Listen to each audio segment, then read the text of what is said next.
Sarah Martinez had been a night shift nurse at St. Mary's Hospital for 8 years.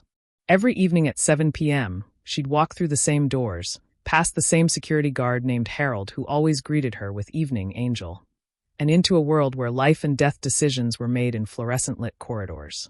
Her scrubs were always perfectly pressed, her sneakers silent on the linoleum floors, and her smile ready for anyone who needed it.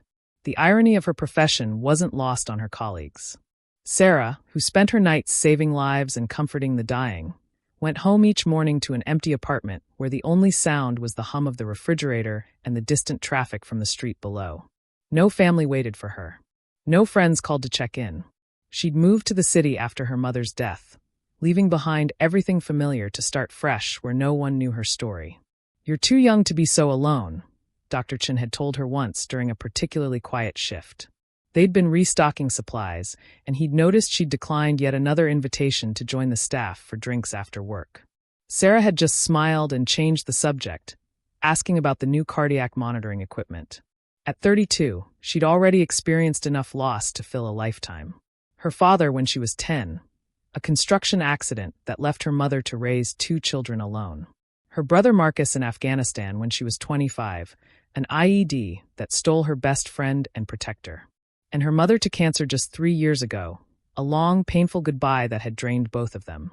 She'd learned that sometimes the best way to deal with grief was to pour yourself into helping others. If she couldn't save her own family, at least she could save someone else's. The pediatric ward was her favorite rotation, though many nurses found it the most challenging. Children, even sick ones, had a way of finding joy in the smallest things. A new box of crayons could brighten their entire day. A story told in funny voices could make them forget, just for a moment, about the tubes and machines. She'd spend her breaks doing magic tricks with rubber gloves, making them inflate into roosters or drawing silly faces on them. She'd learned origami from YouTube videos so she could fold paper cranes and frogs for the children confined to their beds. The other nurses called her the Night Angel because she always volunteered for the toughest cases. The children whose parents couldn't stay because of work or other children at home, the ones who were scared and alone, the ones who'd been in the hospital so long that they'd stopped hoping for visitors. It was during one of these nights in early September that Sarah met Timothy Chen, though she didn't know his name at first. The 7-year-old had been admitted with complications from leukemia treatment. His chart showed a grim prognosis. The cancer had returned after a brief remission, more aggressive than before. But you'd never know it from his bright eyes and constant questions about everything from why the 4-bag had bubbles to whether astronauts got sick in space. "My dad says you're the best nurse here," Timothy announced during her first round. His small hand clutched a worn teddy bear, its fur matted from countless nights of comfort. The bear, she'd later learn, had belonged to his mother. "Your dad is very kind," Sarah replied, checking his vitals and noticing how thin his arms were, how his Batman pajamas hung loose on his small frame. "But I think all the nurses here are pretty great." "No," Timothy insisted with the certainty only children possess. "He watched you with the girl in room 302 last week. The one who was crying because her mom had to leave. You stayed and read her stories until she fell asleep. He said you're special." Sarah felt her cheeks warm. She hadn't known anyone had been watching. "Well, sometimes we all need a good story, don't we? What kind of stories do you like?" "Space ones." Timothy's face lit up. "And dinosaurs. And sometimes dragons, but only nice dragons, not scary ones." Over the following weeks, Sarah found herself spending more and more time in Timothy's room. During her rounds, she'd linger a little longer. During her breaks, she'd pop in with a new origami creation or a book from the hospital library. His father, a soft-spoken man who introduced himself simply as David, was there every evening until visiting hours ended. He'd sit quietly in the uncomfortable hospital chair, reading scientific journals or working on his laptop, always standing when Sarah entered and thanking her profusely for her kindness. "He hasn't smiled this much in months," David told her one night when Timothy had finally fallen asleep after Sarah had spent 30 minutes creating an elaborate story about a space-traveling dinosaur named Fred. "Whatever magic you're working, please don't stop." "It's not magic," Sarah said softly, adjusting Timothy's blanket. "He's just a special kid." "Yes," David agreed, his voice breaking slightly. "He is." Sarah learned their story in pieces. Timothy's mother, Lisa, had died 2 years earlier, also from cancer. The cruel irony wasn't lost on anyone. The woman who'd spent her career as an oncology researcher had succumbed to the very disease she'd fought against.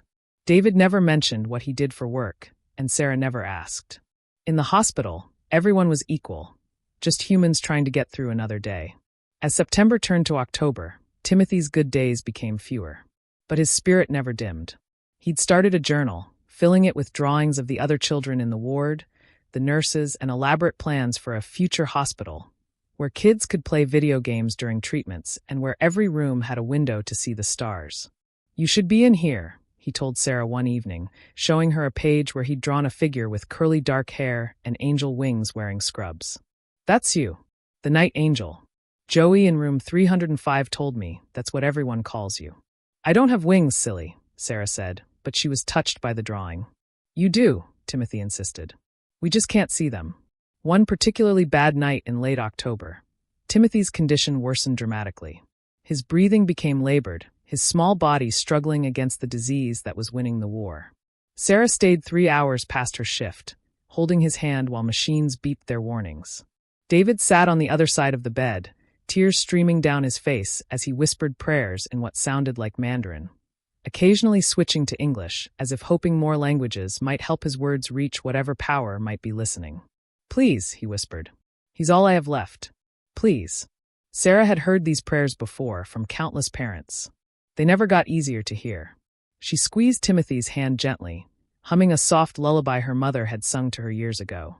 Around 3 a.m., when the crisis had passed and Timothy's breathing had stabilized, he opened his eyes. They were clearer than they'd been in days, as if the nearness of death had temporarily sharpened his focus. "Sarah," his voice was weak but determined. "I'm here, sweetheart. Can you mail something for me?" He reached under his pillow with trembling fingers and pulled out a crumpled envelope. "It's for the president. I wrote him a letter about making hospitals better for kids." Sarah's heart broke a little. Children facing death often had grand plans, final wishes that revealed their pure hearts. "Of course, sweetheart. I'll mail it first thing tomorrow. Promise." His eyes, too wise for his age, searched hers. "It's important. I told him about you and about Dad. Someone needs to know. I promise, Timothy. Cross my heart." He smiled then, satisfied, and drifted back to sleep. The envelope was addressed in careful, shaky handwriting to the President of the United States, White House, Washington, D.C. Sarah tucked it into her bag, fully intending to mail it, even though she doubted it would ever be read. But a promise to a dying child was sacred. The next days blurred together. Timothy's condition deteriorated rapidly. The cancer, as if angry at being temporarily denied, came back with vengeance. Sarah arranged her schedule to be there as much as possible. She brought in her personal tablet so Timothy could watch documentaries about space when he was too weak to read. She learned to make his favorite origami dragon in the dark while he slept fitfully. David practically lived at the hospital now. Sarah would find him in the cafeteria at odd hours, staring at cold coffee, or in the chapel, regardless of his own faith, sitting in silence. One night, she sat beside him. "He loves you, you know," David said without preamble. "Talks about you constantly. Sarah taught me this, Sarah said that. You've given him something I couldn't, joy in the midst of this nightmare." "He's given me something too," Sarah admitted. "Purpose. Reminder of why I do this job. Can I ask?" David hesitated. "Why pediatrics? It's so hard watching children suffer." Sarah was quiet for a long moment. "My brother died in Afghanistan. He was a medic. His last letter to me said he'd saved 3 children from a bombed school. He said seeing them smile afterward made everything worth it. I guess I'm trying to honor him in my own way." David reached over and squeezed her hand. He would be proud. On a gray Tuesday morning in early November, just as the sun began to rise and paint the hospital room in soft golden light, Timothy Chin took his last breath. Sarah was with him, holding one small hand while David held the other. The little boy who'd been so full of questions and dreams slipped away quietly, as if he'd simply decided it was time for his next adventure. "Thank you," were his last words, though whether they were directed at his father, at Sarah, or at something beyond their understanding, neither of them knew. The funeral was held on a crisp autumn day when the leaves seemed to echo the gold and red of a sunset. Sarah stood in the back of the packed church, not wanting to intrude on the family's grief. She was surprised by how many people were there. Colleagues from what she now learned was Johns Hopkins, where David worked, neighbors, teachers from Timothy's school, and several families from the hospital whose children Timothy had befriended during his stays. During the service, a colleague of David's mentioned that Dr. Chun was one of the country's leading researchers in pediatric oncology, that his work had already saved thousands of lives. Sarah felt her breath catch. All those nights, that quiet man reading journals had been desperately trying to save his own son while developing treatments that might save others. After the service, David found her in the crowd. His eyes were red-rimmed but steady. "You came," he said simply. "Of course." He pressed her hands between his grip firm despite his grief. "You gave him joy in his final days. You made him feel special, important, heard. That's a gift I can never repay." "You don't need to repay anything," Sarah said through her own tears. "Timothy gave me more than I ever gave him." It wasn't until she got home that evening, emotionally drained and moving on autopilot, that Sarah remembered the letter. She pulled it from her bag, the envelope now slightly wrinkled and bearing the marks of being carried around for days. She should mail it, she'd promised. But what was the point now? Timothy would never know if the president read it or not. She sat at her kitchen table, staring at the envelope. The handwriting was so careful, each letter formed with determination despite what must have been painful effort. Timothy had written this when he was very sick, had hidden it under his pillow like a treasure, had used some of his precious energy to make sure it would be sent. A promise was a promise. Sarah walked to the post office just before it closed. The clerk, noting the address, raised an eyebrow but said nothing as Sarah dropped the letter in the outgoing mail slot. She said a quiet prayer that somehow, somewhere, Timothy would know she'd kept her word. Life returned to its quiet routine, though the pediatric ward felt emptier without Timothy's questions and drawings. Sarah continued her night shifts, continued comforting sick children, continued going home to her empty apartment. She kept Timothy's angel drawing on her refrigerator, a reminder of a special boy who'd seen magic where others saw only routine. She never expected to hear anything about the letter. Who would respond to a letter from a child who was no longer alive? The White House must receive thousands of letters.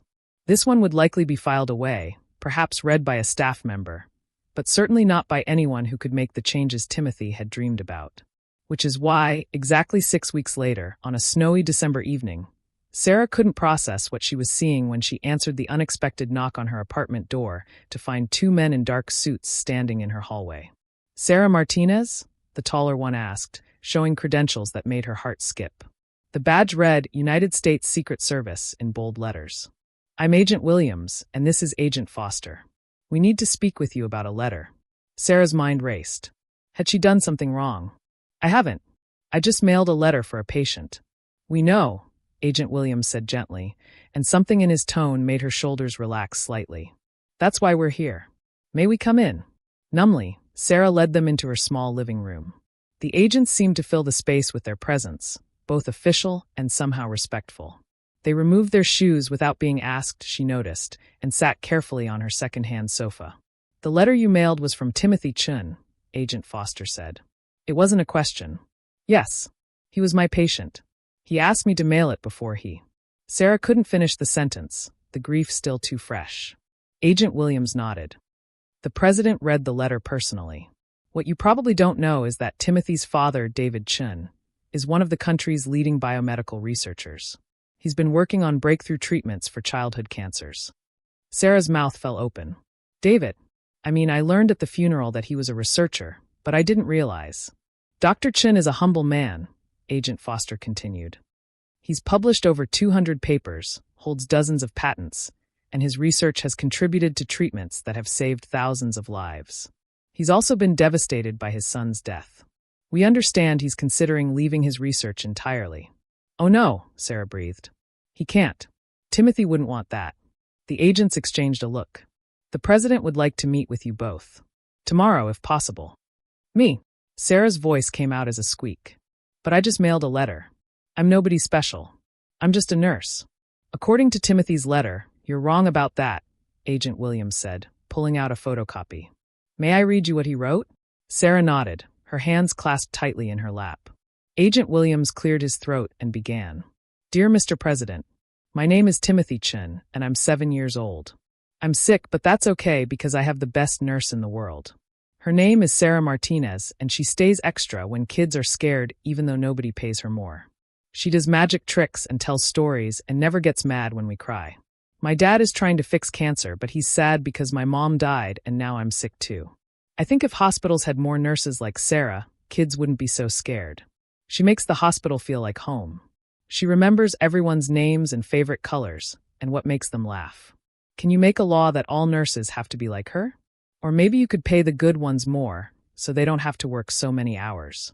Sarah looks tired sometimes, but she never says so. Also, can you tell my dad not to give up? He's really smart and other kids need him to keep working. I heard him crying and saying he failed, but he didn't fail.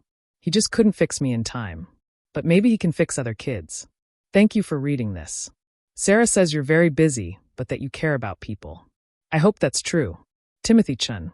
P.S. Sarah doesn't know she stays extra. Please don't tell her I told you. She gets embarrassed when people say nice things about her. Tears were streaming down Sarah's face by the time Agent Williams finished reading.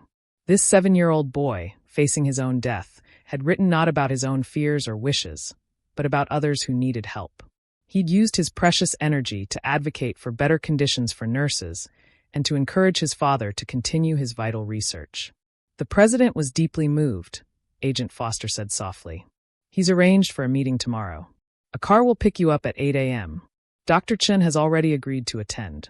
The next morning, Sarah found herself in a black SUV with bulletproof windows, heading to the White House. David sat beside her, both of them dressed in their best clothes that suddenly felt inadequate for the occasion. He looked as stunned as she felt. He never told me he wrote to the president, David said quietly as they passed through security checkpoints. But that's Timothy, always thinking of others. He was proud of you, Sarah said. He told me once that his dad was going to save all the kids with cancer. He believed that completely. David's eyes filled with tears. I couldn't save him, but you'll save others. That's what he wanted. The president met them in the Oval Office, which seemed both larger and smaller than Sarah had imagined from television. The curved walls, the famous desk, the presidential seal, it all felt surreal. But what struck her most was the genuine emotion in the president's eyes as he held Timothy's original letter. Please sit, he said, gesturing to the sofas. Thank you for coming. I know this must be overwhelming. Sarah and David sat, both perched on the edge of their seats as if afraid to fully commit to being in this impossible situation. I received thousands of letters, the president continued. But this one stopped me cold. A dying child writing not about his own wishes, but about making things better for others. About encouraging his father to continue research that might save other children. And about a nurse who represents everything good in our healthcare system. He turned to David. Dr. Chen, I understand you've been considering leaving your research position at Johns Hopkins. David nodded, his voice thick. It feels pointless now. I couldn't save my wife. I couldn't save my son. What good is my research if I can't save the people I love? Your son believed in you, the president said simply. And he asked me to tell you not to give up. I'm here to honor that request and to offer you something more. We're creating a new pediatric cancer research initiative. Fully funded, with resources you've only dreamed of. We'd like you to head it, and we'll name it after Timothy. David broke down then, sobbing into his hands. Sarah instinctively moved to comfort him, just as she'd comforted countless patients and families over the years. The president waited patiently, his own eyes not entirely dry. When David had composed himself, the president turned to Sarah. Ms. Martinez, Timothy was right. We need more nurses like you. I'm proposing a new program, the Timothy Chen Nursing Excellence Initiative.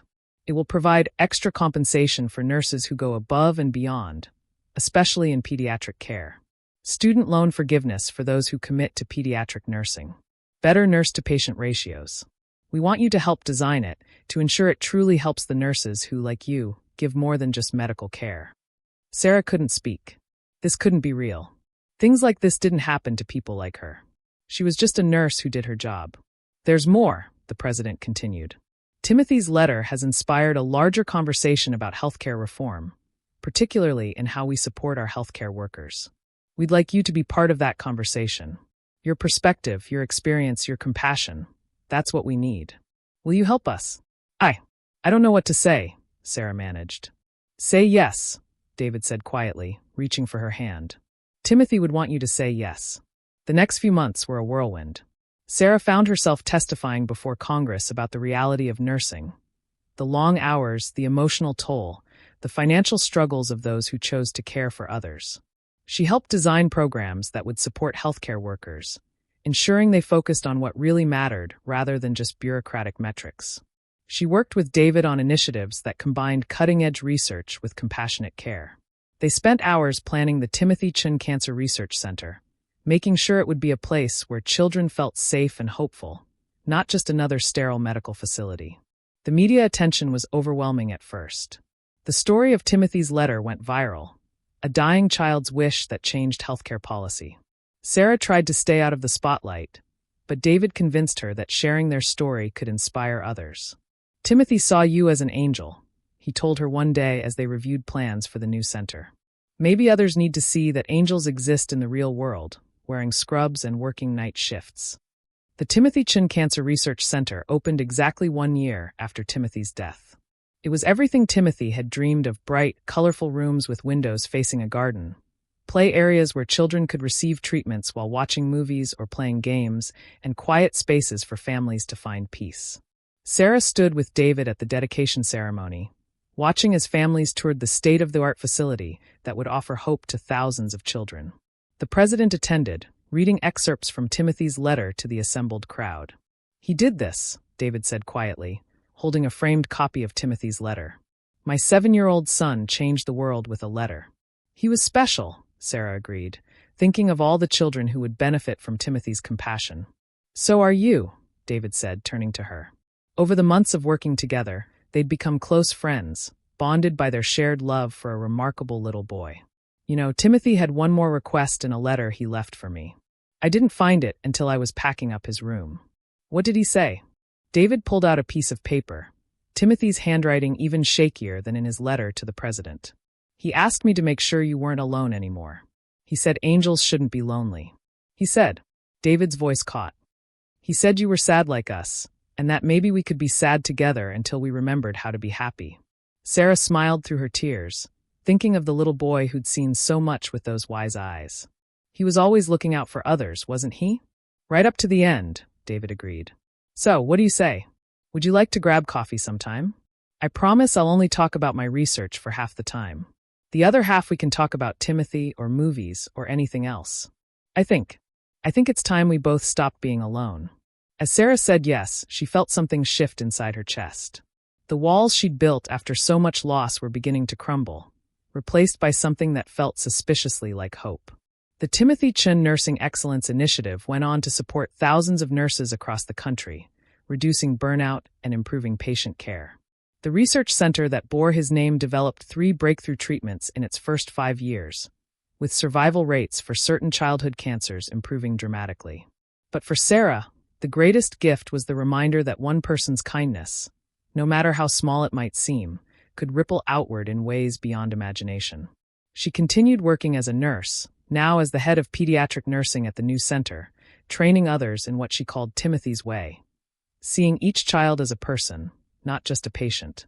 She and David grew closer, their friendship deepening into something more. They married 2 years later in a small ceremony in the hospital chapel where David had prayed for his son. Sarah wore a small angel pin that had belonged to Timothy's mother, a gift from David that made her cry. They had 2 children of their own, a boy they named Marcus after Sarah's brother, and a girl they named Hope. Both grew up hearing stories about their brother Timothy, the boy who'd lived before them and whose love had brought their parents together. Sarah kept Timothy's angel drawing framed in their home, later joined by drawings from hundreds of children who'd been treated at the center. But Timothy's remained special, the first child to call her an angel, the one who'd seen her truly. Sometimes, late at night when she checked on her own children, Sarah would think about the letter that changed everything. One small act, keeping a promise to mail a letter, had transformed not just her life, but the lives of thousands of children and families. She'd whisper a quiet, "Thank you," to the little boy who'd seen an angel where she'd only seen herself as a lonely nurse doing her job. He'd been right about one thing: angels shouldn't be lonely. And thanks to him, she never was again. The ripples of Timothy's kindness continued spreading, touching lives in ways he could never have imagined. Every child who received better care because of the new nursing standards, every family who found hope in the research center, every nurse who could afford to stay in pediatrics because of the Excellence Initiative, They were all part of Timothy's legacy. And in the end, that's what mattered. Not the meetings with presidents or the media attention or the accolades. What mattered was that a 7-year-old boy's compassion had made the world a little brighter, a little kinder, a little more hopeful. Sarah often told new nurses, "We never know which small act of kindness might change the world. So we treat every act as if it could." She knew exactly what Timothy would have wanted. Thanks for watching. See you again in the next video. Stay stunned.